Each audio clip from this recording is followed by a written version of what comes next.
pelita bagi kakiku, terang bagi jalanku. Firman-Mu pelita bagi... Keren temanya.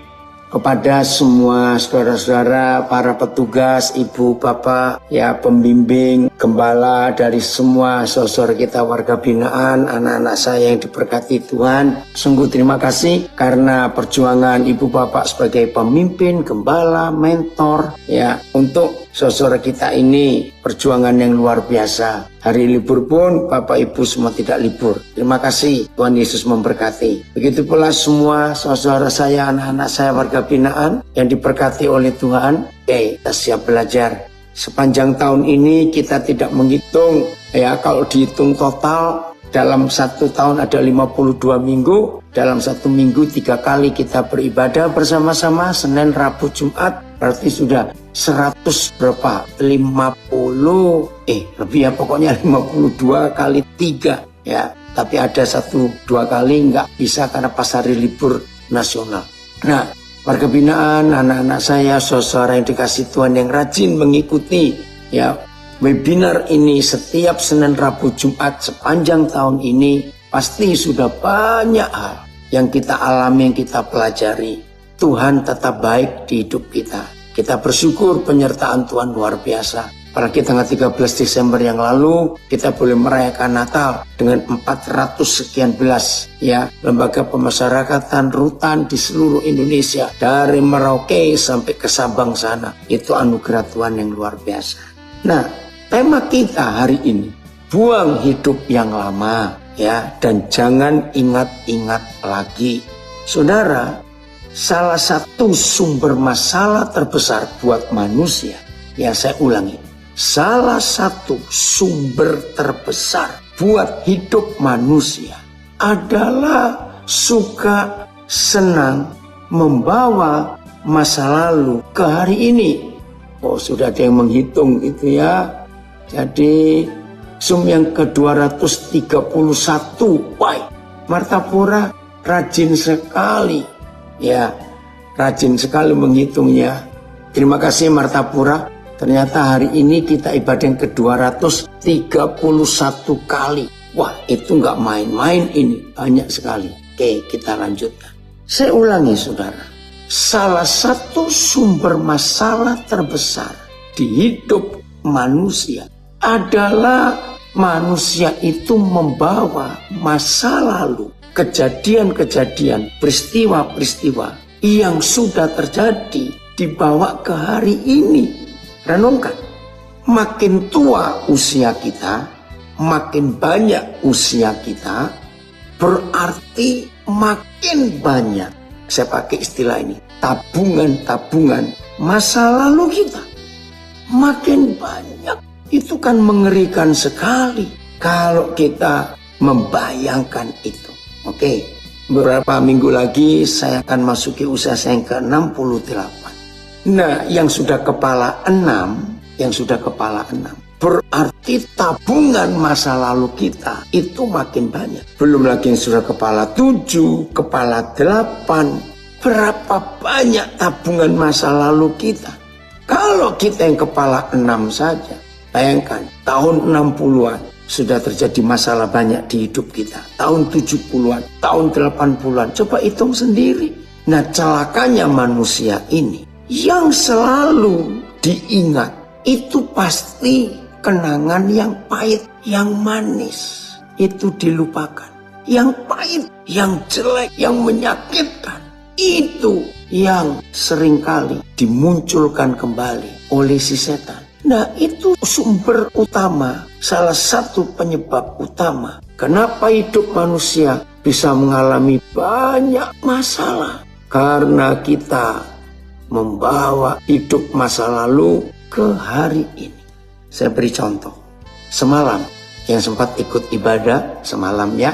Nah, selama saya mengajar, Roh Kudus itu menunjukkan kepada saya salah seorang dari yang hadir. Saya tidak kenal.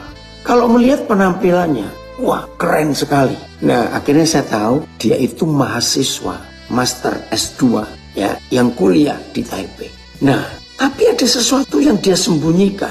Nah, selama saya mengajar, Roh Kudus memberitahu saya. Lucu cara memberitahunya. Dia sangat iri hati kalau ada orang bisa tidur di kamar. Aneh nggak suara itu? Kenapa? Oke, jadi saya selesaikan dulu, saya mengajar.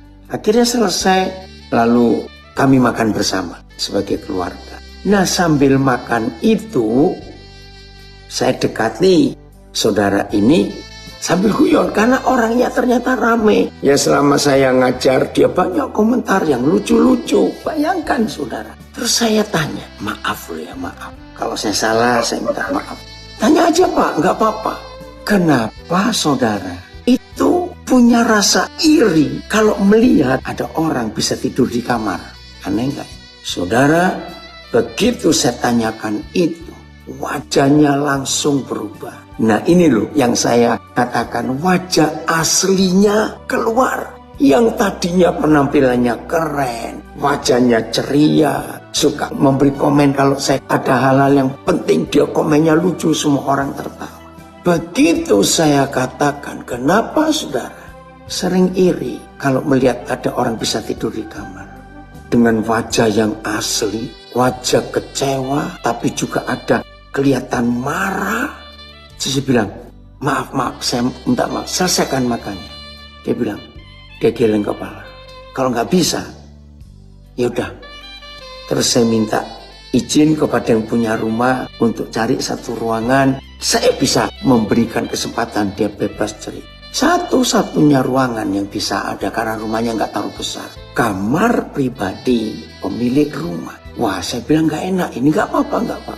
Saudara, begitu kami berdua masuk ke kamar ini, kalimat ini yang muncul. Saya benci tempat seperti ini. Aneh bukan? Lalu saya belum izinkan ngomong apa-apa karena saya masih bukan shock. Ada orang bisa punya rasa iri hati kalau ada orang tidur di kamar. Dan ketika punya rumah memberikan ruangan kamar tempat tidur pribadi mereka, dia bilang saya nggak suka, saya benci tempat seperti ini. Lalu dia cerita, kami ini cuma 2 bersaudara, abang saya dan saya. Terus dia cerita, abangnya juga ada. Dia bilang, saya tidak pernah boleh diizinkan oleh orang tua saya untuk tidur di kamar. Hampir sepanjang hidup saya, sebelum saya lulus S1, sekarang S2, saya tidur di ruang tamu. Dan itu penderitaan buat dia. Saudara bisa bayangkan, ada anak. Sampai saya tanya, loh apakah saudara anak kandung? Iya. Ternyata itu terbawa sampai kemarin. Luar biasa Tuhan pulihkan dia. Nah, semua kita yang mendengar Zoom ini, kita ikut belajar bersama-sama. Khususnya anak-anak saya warga binaan. Sudahlah, sepahit apa masa lalu kita, sehancur apa masa lalu kita, seburuk apa masa lalu, percuma kita bawa terus ke hari ini. Saya memberikan ilustrasi begini. Semua yang pahit, yang menyedihkan, yang menyakitkan, di masa lalu, satu peristiwa saja. Coba saya ingin saudara memberi angka. Kalau dihitung berat dengan kilogram. Tolong ya, yang di Zoom, Instagram, Facebook, silakan menulis. Nanti kita akan lihat angka yang tepat. Masa lalu, wah, saya sapa dulu seseorang tapi saya nggak sebut namanya. Ini ada yang gabung, ini anak saya. Sejak kecil, dia itu nggak tahu siapa ayah. Berapa bulan yang lalu, ibunya meninggal. Nah, Papa tahu, kamu ngerti yang Papa maksud. Ini ada di Facebook saya. Dan Papa bangga, kamu pemenang dalam hidupmu. Hebat kamu. Ayo, buang semua kepahitan masa lalumu. Nah, saya ingin, tolong beri angka kilogram. Satu peristiwa kepahitan kita, kejelekan kita, ya di masa lalu, itu berapa kilo kira-kira? Coba beri angka saja. Ayo, siapa saja boleh nulis yang Facebook, Instagram, Zoom. Satu peristiwa yang melukai hati kita. 100 kilo. Saya belum lihat yang di Facebook, Instagram berapa. Oh, yang dari Lampung bilang 10 kilo. Dari Sydney bilang 20 kilo. Mana dari Facebook belum nulis? Nanti kita ambil tengah-tengahnya 100 kilo, 10 kilo, 20 kilo. Satu peristiwa ya yang pahit yang terjadi. Dari Surabaya 10 kilo per hari, malah per hariin. Nah, 50 kilo. Ambil tengah-tengah, 70 kilo. Saudara bayang kalau satu peristiwa yang pahit, ada komen bagus ini, akar pahit itu bisa membunuh kita, maka lebih berat bobotnya. Dan bukan cuma membunuh kita, ya saya ulangi, masa lalu yang pahit itu bukan hanya bisa membunuh kita, tapi membunuh orang-orang yang di sekitar kita. Saudara perhatikan. Orang-orang di sekitar kita pun akan ikut terbunuh. Masih ingat kira-kira 3 atau 4 minggu yang lalu, seorang ayah, seorang bapak membunuh 4 anak kandungnya. Luar biasa. Membunuh 4 anak kandungnya dengan cara mulut dan hidung anak-anak itu ditutup bantal sampai nggak bisa nafas. Apa penyebabnya? Karena dia sakit hati kepada istrinya. 4 anak, saudara, anak kandung, karena kepahitan. Maka itu jangan anggap enteng hal-hal pahit yang terjadi di masa lalu kita. Ayo kita hitung. Oke, ada yang bilang 80 kilo. Saya ambil tengah-tengah 70. Saudara bayangkan, 1 dekade itu 10 tahun. Maka itu ambil. Ya, saudara yang kelahiran, saya kelahiran tahun 50-an. Oke. Nah, yang kelahiran tahun 80-an, yang kelahiran tahun 90-an, yang kelahiran tahun 70-an, coba itu. Setiap 10 tahun, ya 1 dekade di hidup kita. Saudara, kalau kita ingat, itu dalam 10 tahun, oke, saya ambil angka lah, bisa terjadi 50 kali pahitan yang kita alami karena perbuatan orang. Ngerti ya maksud saya? Dalam 10 tahun itu bisa terjadi 50 kali. Bahkan ada yang lebih. Bisa juga ada yang kurang dari 50. Sekarang kita hitung. 1 masalah kepahitan yang kita alami. Karena ledekan, dirugikan orang, ditipu orang, difitnah orang, dituduh, dibully. Aduh, ini yang luar biasa. 1 peristiwa itu 70 kilo. Dan 10 tahun itu terjadi 50 kali. Kalikan 50 kali 70. Berapa ya? 3.500 ya. Coba hitung maaf. 50 kali 70 kilo. 2.500 Bang. Nah, 3,5 ton. Itu kalau 3,5 ton. Terus bayangkan 10 tahun kemudian lagi. Ya kita kecilkan. Terjadi 30 kali pelecehan, 30 kali peristiwa yang menyakitkan. Kalikan 70, 2.100 kilo. 10 tahun lagi. Terus. Nah, kalau kurang berapa saat lagi, usia 68, bisa bayangkan betapa beratnya beban itu. Dan saya percaya orang yang seperti itu nggak bisa jalan di hidupnya. Oke, saya kecilkan. Oh, aku cuma ngalami sekali kok dalam 10 tahun. Saya terima. Berarti selama 10 tahun itu saudara pikul 70 kilo. Sekarang usia saudara berapa? Maka itu semua hidup yang lama. Entah dibuat oleh orang lain atau kita buat sendiri. Tinggalkan, tinggal. Papa ingin memberikan yang baru untuk kita. Oke, saya nyimpang sedikit. Setiap tanggal 1 Januari, ya setiap tanggal 1 Januari, pasti, wah, di sosial media itu, ya di apa saja, selamat tahun baru, Happy New Year, wah, ramai sekali. Nah, saya ingin tanya kepada saudara, sepertinya kok usia 1 Januari itu, wah, kita bisa melupakan semua. Yang jelek-jelek yang lain, wah, kita pesta rame-rame. Ya, maaf, anak-anak saya, warga binaan, saudara tetap tahu bisa merayakan tahun baru. Karena saya percaya ada banyak, ya, pembimbing rohani, pembina-pembina kita, ya, Bapak Ibu, baik Kalapas maupun para petugas, yang memberi kesempatan juga untuk bisa bersukaria di tanggal 1 Januari itu. Nah, pertanyaan saya, paling lama ucapan selamat tahun baru, paling lama itu berapa hari masih terasa indahnya, nikmatnya? Maksudnya begini, kira-kira kalau ada orang, ya, dari 1 Januari itu tidak ketemu kita, ternyata ketemunya baru tanggal 28 Januari. Saya tanya, nah terus ketika saudara kita itu ketemu kita di 28 Januari, dia mengucapkan, selamat tahun baru ya, Happy New Year ya. Jujur, enak nggak sih kita menerima kata ucapan selamat tahun baru, tapi di tanggal 28. Nih ada komen dari Lampung. Wah, pencerahan banget ini. Kepahitan bisa jadi sakit penyakit untuk orang itu, tapi ini lucu. Hingga merepotkan tenaga medis para dokter.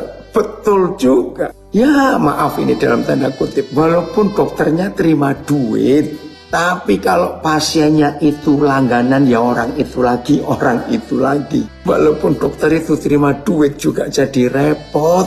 Terima kasih ya dari Lampung bisa memberikan satu masukan yang luar biasa. Ada yang komen maksimal 7 hari lah kita ngucapin selamat tahun baru. Ya tergantung orang. Ya begini saya katakan tergantung orang. Internasional tahun baru itu pasti jam 00 setelah tanggal 31 Desember. Wah, jam 00, hore, Happy New Year, selamat tahun baru. Wah, ada minum alkohol, makan roti, makan macam-macam. Tapi orang yang tidak mau membuang hidup masa lalunya dan dibawa terus, saya jamin sebelum 1 jam pertama di hari pertama tahun baru itu, jadi baru jam 00 lewat 30 menit atau lewat 33 menit, orang ini sudah kembali mengingat masa lalunya hidup lama. Betapa menderitanya orang seperti ini. Belum 1 jam di hari pertama tahun yang baru, ada orang yang kembali ke hidup yang lama. Mengerikan sekali. Ya, dari Lampungnya paling cuma 3 hari lah orang mengucapkan selamat tahun baru dan masih menikmati itu.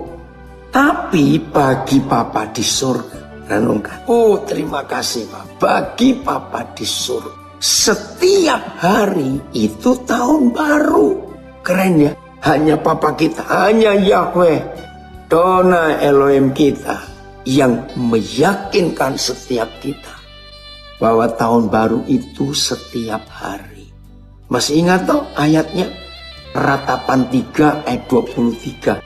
Selalu baru tiap pagi. Wih, luar biasa bukan? Ini loh Papa kita di surga. Selalu baru tiap pagi. Jadi, semua kita anak-anak Papa di surga wajib merayakan tahun baru itu setiap hari. Dari Malang, Surabaya ada komen, sakit hati seperti sel kanker otak dalam pikiran kita. Semakin hari semakin gede kanker itu, sehingga kita nggak bisa mikir dengan sehat karena kanker yang menghalangi pikiran kita. Betul. Wah, dari Lampung, hurai betul. Selalu baru tiap hari hingga aku ada ucapan yang tepat. Happy every day, bukan Happy New Year. Betul sekali. Maka itu saudara, kalau kita mau hidup benar, jadi saudara dan saya yang menjadi anak-anak Papa di surga, kita merayakan tahun baru itu setiap hari. Happy New Day itu setiap hari, karena setiap pagi Papa berikan yang baru kepada kita. Maka itu rugi kalau saudara tidak mau membuang hidup yang lama. Bisa, saya nggak kenal, tapi ketika viral beritanya itu 2 hari yang lalu sudah, 2 hari yang lalu ada aktor terkenal dari Korea. 2 hari yang lalu ada aktor terkenal dari Korea, saya nggak kenal, ternyata dia itu terkenal, bunuh diri. Istrinya syok, masih muda, umur 48 tahun, lagi tenar, lagi terkenal, film banyak. Saya nggak kenal ya, cuma karena di sosial media saya, berita tentang aktor Korea ini yang bunuh diri. Istrinya syok. Kenapa? Dia baru pamit ke istrinya. Aku keluar sebentar. Loh, kok nggak balik-balik? Ternyata polisi mendapati dia sudah mati di dalam mobilnya. Kasus jelas saya tidak tahu, tidak mengikuti. Tapi salah satu bilang, karena hidup yang lama, dia pemakai narkoba. Nah, saya nggak tahu kenapa pemakai narkoba kok harus bunuh diri. Ya, ada hal lain kita nggak tahu. Wah, ketika saya baca biografinya, terkenal main film ini, main film itu. Ya ampun, bunuh diri. Itu loh, hidup yang lama itu yang setan buat menghancurkan hidup manusia. Ngeri sekali. Maka itu saudara, Ya, yang baru tahu supaya tahu. Jadi sejak tahun 2020 ketika pandemik dimulai, sebetulnya acara yang Senin, Rabu, Jumat ini khusus untuk kita warga binaan yang ada di dalam LP. Karena selama pandemik itu semua lembaga pemasyarakatan tutup. Tidak boleh ada orang luar masuk. Jadi nggak ada kunjungan keluarga. Karena memang kita bisa bayangkan satu orang bawa virus corona, maka semua orang termasuk para petugas bisa tertular juga, jadi tutup. Nah, Pak Andreas Nurmandala yang punya hati untuk warga binaan itu bicara kepada kami. Bagaimana kalau kita buat Zoom untuk saudara-saudara kita warga binaan? Wah, ide bagus. Ternyata saudara, sepanjang 2020, 2021, 2022 mulai terbuka. Itu ada kisah-kisah yang luar biasa. Ada suami istri yang kena kasus. Istri ada di LP kota A misalnya. Suami ada di LP kota B. Beda provinsi, beda pulau. Nggak bisa ketemu. Oh, via Zoom itu mereka bisa ketemu.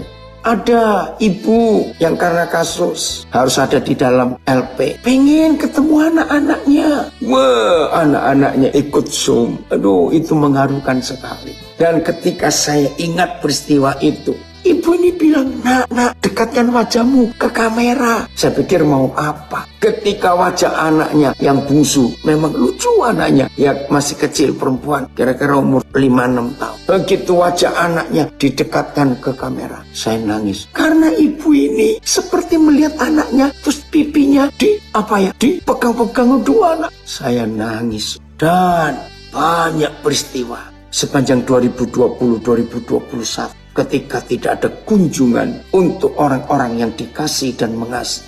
Ini sungguh luar biasa Zoom. Nah, jadi ada yang ngitung tadi dari Martapura, ternyata sepanjang tahun ini saja kita ini Zoom yang ke-231. Lalu kita akan mulai lagi nanti itu Zoom kembali. Jadi walaupun suasana COVID sudah tidak ada dan LP terbuka lagi, tapi bersyukur kepada Tuhan. Ya, dari Kemenkumham tetap mengizinkan kita bisa ketemu Senin, Rabu, Jumat setiap minggu. Lagi sekali terima kasih Bapak Ibu, Kalapas, para petugas yang mengizinkan anak-anak kami, saudara kami yang Senin, Rabu, Jumat ini bisa belajar bersama-sama. Terima kasih untuk itu. Kita lanjut. Ayo kita buang semua hidup yang lama. Yang kotor itu buang. Nah, kita akan ambil contoh dari salah seorang murid Tuhan Yesus yang pertama, yaitu Petrus. Dalam Injil Lukas pasal 5, Petrus sudah jelas, Guru, aku akan ikut engkau dan aku tinggalkan semua ini. Maka itu muncul kata-kata dari Tuhan Yesus. Simon, mulai hari ini kamu bukan penjala ikan lagi, tapi penjala manusia. Wih. Simon diganti namanya Petrus, Petra artinya batu karang. Dan tidak lagi menangkap ikan, tapi menjala manusia. Keren ya. Dan Petrus ini satu-satunya murid, catat, satu-satunya murid yang mengalami, melihat, menikmati semua mujizat yang Tuhan Yesus lakukan. Dengar ini, tidak ada murid yang sehebat Petrus. Lihat aja, jalan di atas air. Cuma Petrus. Mana yang lain pernah mengalami jalan di atas air? Mertua sakit dan disembuhkan Tuhan. Siapa itu kalau tidak Petrus? Masih ingat ya? Yang ketiga, telinga salah satu pegawai imam-imam yang menangkap Yesus di Getsemani. Masih ingat itu? Telinganya dipotong pedang oleh Petrus. Sadis kok memang murid ini. Lalu Tuhan Yesus memasang kembali telinga yang terpotong itu. Itu keren sekali loh saudara. Sangat keren. Dipotong. Lalu ditancap kembali. Dan telinganya nyambung kembali. Wih, itu luar biasa. Nah, Petrus mengalami semua itu. Tidak ada murid yang lain. Tapi ada satu peristiwa di Yohanes pasal 21. Untuk pertama kalinya Petrus berjumpa Tuhan Yesus setelah kematian. Karena Petrus gak percaya. Ya, Saudara masih ingat penyangkalan Petrus? Pasti banyak yang bilang 3 kali. Tidak, saya menghitung ternyata 7 kali Petrus ini menyangkal, bukan 3 kali. Maafkan kalau ada yang tidak setuju dan saya salah, maafkan. Tapi izinkan saya memberitahu. 3 penyangkalan pertama itu nggak usah kita bahas karena memang tercatat di halaman rumah imam besar Kayafas. Penyangkalan Petrus yang keempat, ketika, lihat itu ya, ketika Maria Magdalena, murid pertama yang mengetahui Yesus bangkit. Ingat ya, murid pertama yang mengetahui Yesus bangkit, karena Maria Magdalena adalah murid pertama yang pergi ke kubur di hari kebangkitan itu, dan dia tidak menemukan mayat Yesus karena kuburnya sudah terbuka. Masih ingat? Dengan cepat-cepat dia lari memberitahu saudaranya, guru bangkit, aku sudah ke kuburan, dan tidak melihat mayat. Petrus nggak percaya. Yang kelima, Maria ibu Yesus setelah mendengar berita dari Maria Magdalena, maka Alkitab menulis Maria ibu Yesus mengajak beberapa murid perempuan untuk membuktikan pernyataan Maria Magdalena. Pergilah mereka ke kubur.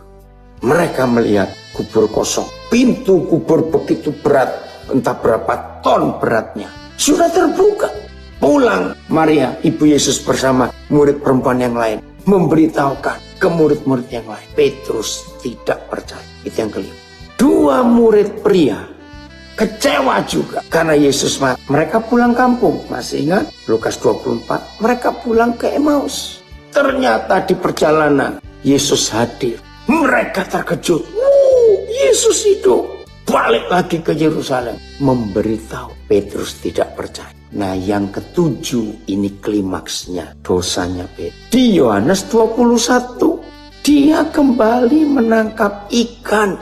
Ini loh, hidup yang lama yang tidak mau dibuang itu merusak, mengganggu hidup yang lain. Siapa itu? Lihat, baca baik-baik. Hampir semua murid 11 orang itu ada di perahu yang dinakodai Petrus malam itu. Termasuk murid yang paling dicintai, yaitu Yohanes. Bisa ikut-ikut kekecewaan Petrus. Maaf, saya lupa itu berapa nama ya yang ada di perahu Simon malam itu. Tapi pokoknya ada Yohanes, ada yang lain-lain juga. Dengan santai Tuhan Yesus hadir. Hei anak-anak, ada lauk mau nggak? Nggak ada. Semalam-malaman kami nggak dapat apa-apa. Saudara, mereka belum tahu kalau itu gurunya. Ini loh, hidup yang lama yang tidak dibuang. Bukan cuma merusak diri kita, tapi merusak orang lain juga yang ada di sekitar kita. Tadi komen dari Lampung, merepotkan para dokter tenaga medis. Karena kalau kita hidup dengan hidup yang lama penuh kepahitan, saudara, jadi jangan anggap enteng hidup yang lama. Itu bisa mempengaruhi banyak orang. Wah, itu dia. Akhirnya ketika mereka dapat perintah, tebarkan jalamu di sebelah kanan perahu. Saudara, surprise, wow. Ikan banyak, penuh jala mereka. Saudara, akhirnya murid yang pertama sadar. Ya, murid yang dikasih. Dia berteriak, itu guru. Refleks, saudara. Petrus terjun ke danau.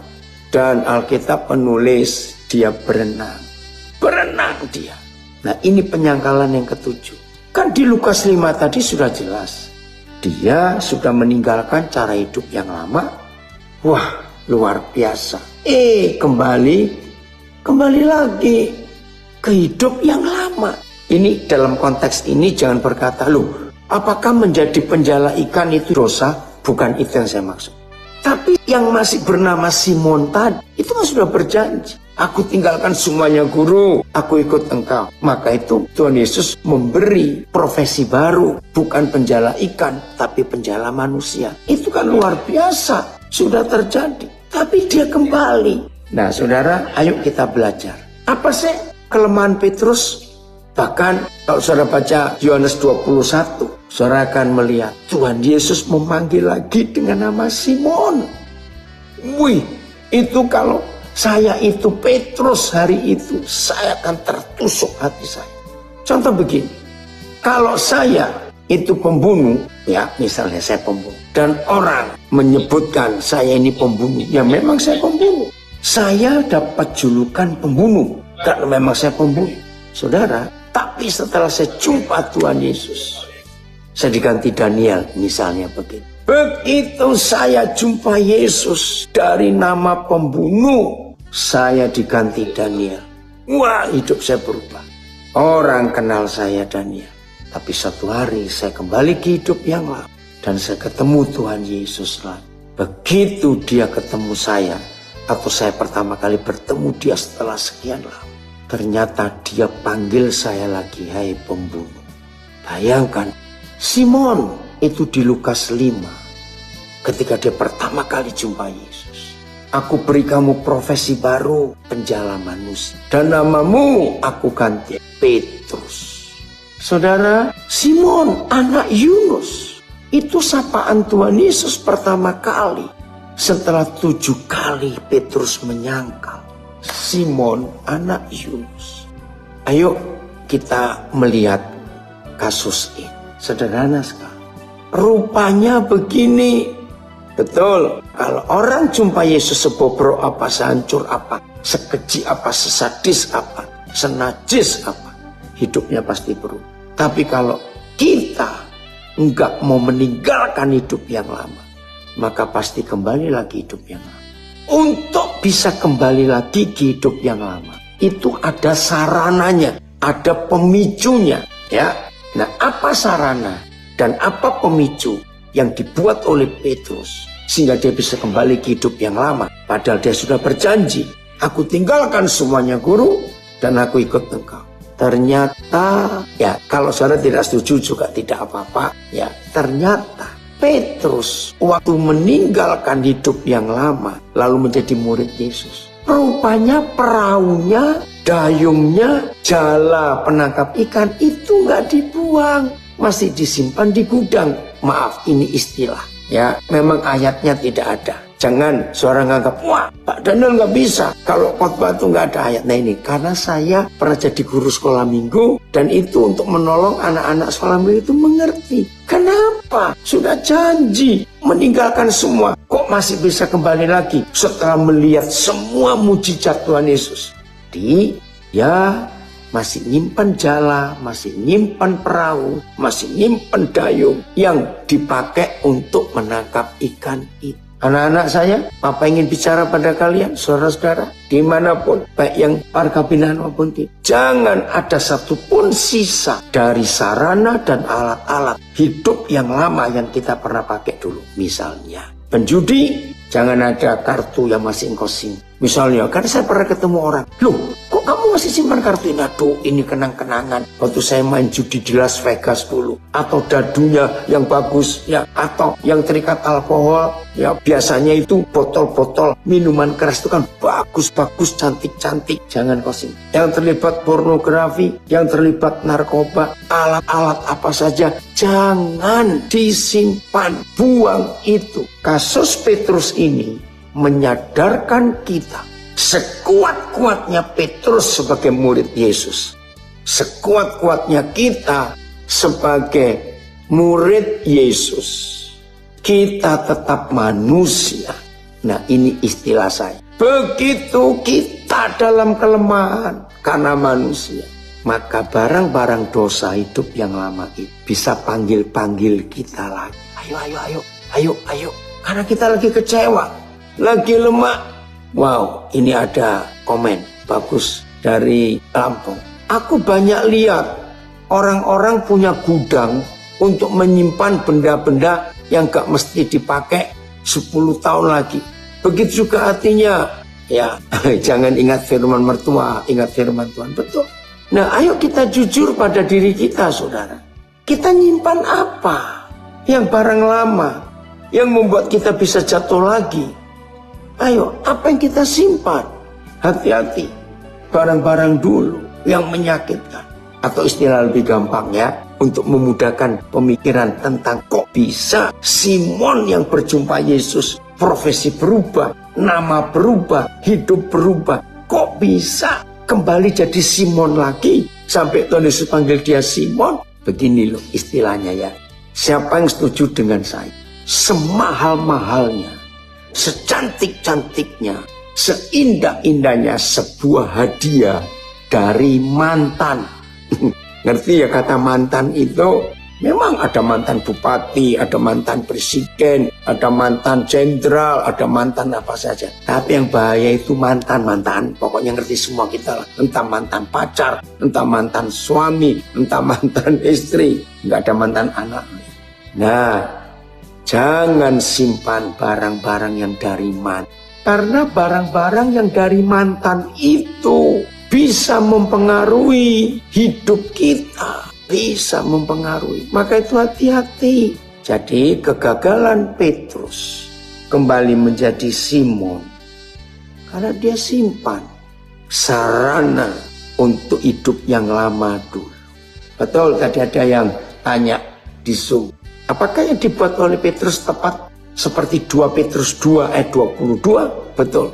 Jangan hidup sama seperti anjing yang makan muntahnya sendiri. 2 Petrus 2:22. Jangan hidup seperti babi, dimandikan bersih, tetap kembali ke kubangan. Nah ini dari Surabaya ada yang tanya, menyimpan tabungan dari mantan boleh? Awas kau, ngapain walaupun tabungan dari mantan? Jangan disimpan goblok. Ini maaf, itu akan mempengaruhi. Apalagi kalau orang itu sudah menikah. Ya, lalu yang ingat yang tabungan mantan, ini ya istri atau suami yang baru ya jadi kecewa dong karena masih menghargai apa yang pernah diberikan oleh mantannya. Ya ini yang tanya ini karena istrinya sudah meninggal. Saudara, ayo kita hidup di dalam pembaruan yang Tuhan kerjakan dari hari ke hari. Oke, 2 Korintus 5:17 kita semua pasti hafal. Nah, ya kita baca ayat ini ya. 2 Korintus 5 ayat 17. 2 Korintus 5 ayat 17. Ini dia. 2 Korintus 5:17. Jadi, siapa yang ada di dalam Kristus? Wih, ada komen dari Lampung. 2 Petrus 2:22. Nampar-par. Ya betul. Jadi siapa yang ada di dalam Kristus? Ia adalah ciptaan baru. Yang lama sudah berlalu. Sesungguhnya yang baru sudah datang. TSI. Yang penting ketika seseorang bersatu dengan Kristus, dia menjadi ciptaan baru. Cara hidup yang lama sudah berlalu. Segalanya menjadi baru. Betul sekali. Terima kasih. Ada yang komen lagi, simpanan dari mantan. Kalau disimpan suatu saat bisa kudeta hidup kita. Betul, itu simpanan dari mantan. Oke ya, jadi kalau saudara dan saya sudah diperbarui, ayo. Jangan mau kembali ke hidup yang lama lagi. Oke, supaya kita jelas ya. 2 Petrus 2:22. Ayo kita lihat. Jangan kita kembali lagi ke hidup yang lama. 2 Petrus 2 ayat 22. Roh Kudus tolong kami. Semua kami penuh kelemahan sebagai manusia Tuhan. Kami mau buang semua hidup yang lama. Kepahitan, kebencian, sakit hati, kekecewaan, kejengkelan, kemarahan. Kami mau buang dendam. Kami mau hidup yang baru. Janji itu saudara. Ayo kita berjuang. Bagi mereka cocok apa yang dikatakan peribahasa yang benar ini. Anjing kembali lagi ke muntahnya dan babi yang mandi kembali lagi ke kubangannya. AYT. Mereka adalah gambaran dari peribahasa yang benar ini. Anjing kembali kepada muntahnya sendiri dan babi yang telah dibersihkan kembali lagi berkubang di lumpur. BS. Apa yang mereka lakukan? Membuktikan kebenaran peribahasa ini. Anjing akan makan kembali apa yang sudah dimuntahkannya dan babi yang telah dimandikan akan kembali berguling-guling di dalam lumpur. TSI. Bagi orang seperti itu, tepat sekali dua peribahasa ini. Anjing yang muntah mau makan muntahnya lagi dan babi yang sudah dimandikan bersih-bersih kembali berkubang di lumpur. Ayo saudara, tinggalkan hidup yang lama. Caranya bagaimana? Ampuni orang-orang yang telah merusak kita. Ampuni orang-orang yang telah menyakiti kita. Ampuni orang-orang yang telah menipu kita. Ampuni orang-orang yang telah menjebloskan kita ke penjara. Ampuni orang-orang yang merusak rumah tangga keluarga kita. Ampuni penipu-penipu yang membuat usaha kita bangkrut.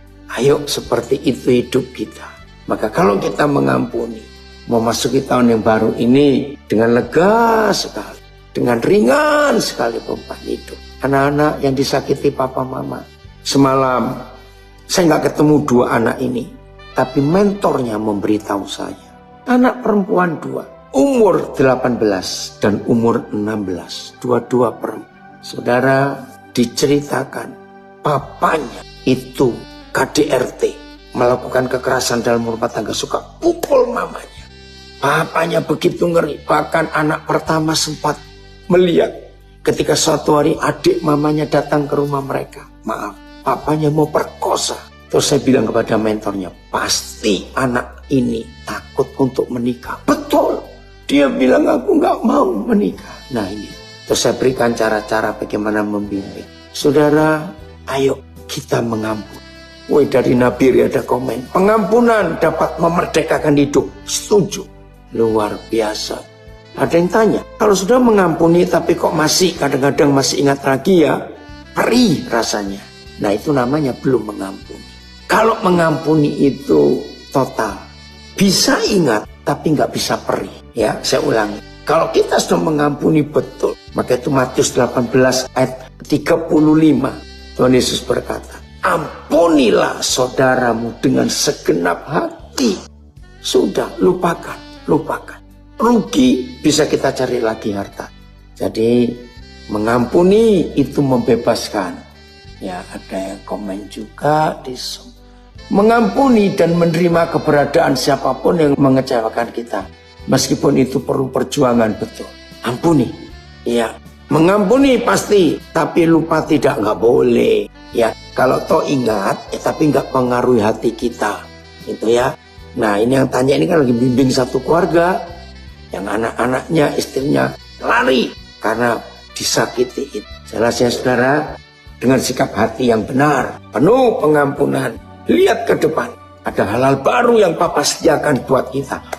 Saya itu dengan sukacita, karena saya percaya ada banyak hal yang Papa akan sediakan. Maka itu buang yang hiduplah. Oke, Pak Barnabas silakan tampil. Di mana Pak Barnabas? Ya, kenapa milih tema ini? Ya, begini, ada 2 kasus yang saya lihat dengan mata kepala saya. Ada orang-orang punya masa lalu dengan Tuhan Yesus, dia beriman pada Tuhan Yesus, tetapi dia tidak sungguh-sungguh mencari Tuhan. Begitu dia dapat pacar yang tidak seiman, dia tinggalkan Tuhan Yesus dan dia kembali kepada masa lalu sebelum kenal Tuhan Yesus. Itu contoh satu. Contoh yang kedua, saya lihat dengan mata saya juga, ada seorang anak Tuhan yang waktu masih muda dia bekerja di luar kota, sehingga warisan sawah, warisan tanah itu dikuasai oleh saudaranya. Begitu dia bertobat, dia berharap masih dapat warisan, tetapi ternyata tidak diberi dan sudah dibalik nama kepada nama saudaranya itu, dan dia tidak dikasih apa-apa untuk garapan sawah dan sebagainya. Dia sempat sakit hati. Tetapi karena Tuhan Yesus, yang kedua ini sebaliknya. Dia ingat yang tadi dibaca 2 Korintus 5 ayat 17, barang siapa dalam Kristus menjadi ciptaan baru, yang lama sudah berlalu. Dia mengampuni, dia melupakan, dan dia mengikhlaskan walaupun tidak dapat warisan, tapi dia tetap mengasihi saudaranya karena saudara itu belum beriman. Bahkan dia berusaha untuk mendekati, untuk menceritakan Tuhan Yesus kepada saudaranya. Memang belum bertobat saudaranya, tetapi hati orang percaya ini sudah dibaharui dan tidak lagi mengingat sakit hati atau tidak mengingat warisannya itu. Tidak dapat warisan, dia tidak apa-apa, dia relakan. Ternyata dia sudah diberkati, punya rumah, punya teman-teman yang baik, dan hidupnya juga boleh kudus dipakai oleh Tuhan. Luar biasa. Jadi dengan jadi ikatan kita putus saudara. Tetapi ingatlah firman Tuhan bahwa di dalam Kristus hati baru, pikiran baru, dan masa depan juga baru. Tuhan Yesus memberkati itu Pak Daniel. Ya, wah luar biasa kesaksian ini. Oke ya, Ibu Bapak, Saudara-saudara, kita bersyukur untuk tema yang luar biasa. Ayo kita tinggalkan pola hidup yang lama, kepahitan, kejengkelan semuanya. Oh ya, ayo kita baca aja sebelum lupa. Ibrani 12 ayat yang ke-15. Ya, ini ayat terakhir. Ibrani 12 ayat yang ke-15. Langsung TSI saja, ya. Waspadalah, ya Ibrani 12 ayat 15. Waspadalah supaya jangan seorang pun di antara kalian meninggalkan kebaikan hati Tuhan. Artinya untuk selalu mengampuni. Karena orang semacam itu yang tidak mau berdamai, yang tidak mau mengampuni, orang semacam itu akan menjadi seperti tanaman beracun yang bisa menularkan kenajisannya kepada anggota jemaat yang lain. Nah itulah orang yang gak mau membuang masa lalu ya, kepahitan-kepahitan. Ya PIS ya sekalian. Jagalah jangan ada seorang pun yang keluar dari lingkungan kebaikan hati Tuhan. Supaya jangan ada yang menjadi seperti tumbuhan beracun di tengah-tengah kalian. Sehingga menimbulkan kesukaran dan merusak banyak orang dengan racunnya. Ini loh sadisnya hidup yang lama dan kepahitan yang gak dibuang itu. Terima kasih Tuhan Yesus yang mengampuni kita semuanya. Itu anugerah Tuhan yang luar biasa. Tuhan Yesus memberkati kita semua. Dan jadilah orang-orang yang dipakai oleh Tuhan. Amin. Firman-Mu pelita bagi kakiku, terang bagi jalan.